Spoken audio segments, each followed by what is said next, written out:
video brought to you by Dragon Masters. I'll point out these are the wrong legs and that's the wrong head, but that is at least the Dragon Masters armor. So we're connecting algebra and geometry here. So note, when a linear equation in one variable is graphed, it's a point. When a linear equation in two variable graphs, it's a line. And a linear equation in three variables graphs is a plane. So we should go back to the very first video. I made a mistake on it. I said that this graphed as a vertical line, but that's what it would graph in a two-dimensional system, assuming there was a y here. What this should really be is on a number line, we should be graphing this point -3, just that individual point there. And so I've more or less shown that here. Of course, I did it incorrectly because I cast it in a two-dimensional system.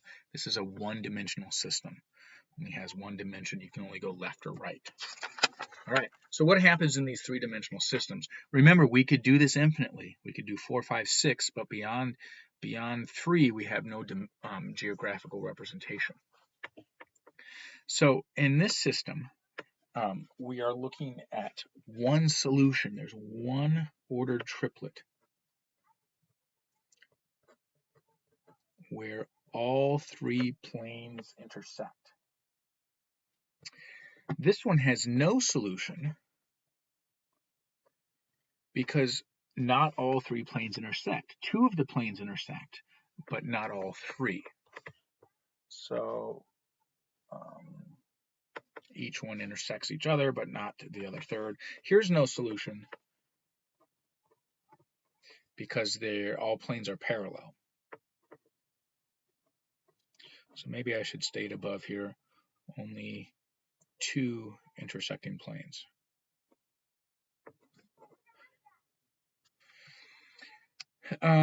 This system has infinite solutions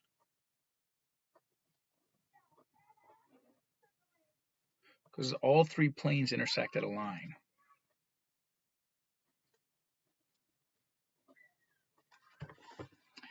And finally, we have infinite solutions. Boy, who spelled infinite there incorrectly? Infinite solutions.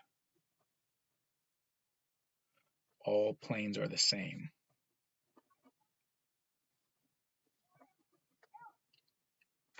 So, oops, you can't see that last one. There we go.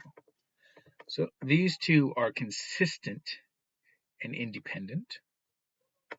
Sorry, this is a dependent system that's consistent. This is an independent system that's consistent. This is inconsistent. This is inconsistent. This is independent, consistent. All right, so our job then now is to do our final thing for this section, is to look at an application problem.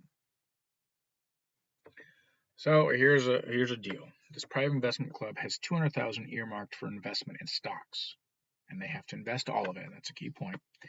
So to arrive at an acceptable overall level of risk, the stock that the management is considering has been classified into 3 categories: high risk, medium risk, and low risk. Let's go ahead and label those right now. Well, let's come back. We might need something else. So management estimates that high risk stocks will have a rate of return of 15% per year, medium risk 10%, low risk 6%. The members of the club have decided that the investment in low-risk stocks should be equal to the sum of the investments in the stocks of the other 2 categories. So let's determine our deal. All right, so from that, it's pretty clear that what we want to know is how much is invested into each stock. So just randomly, well, it's not randomly, but I'll let X be high, Y be medium, and Z be low risk investment. So our first equation tells us that the amount we invest in all 3 stocks has to be 200,000. Now, notice the low risk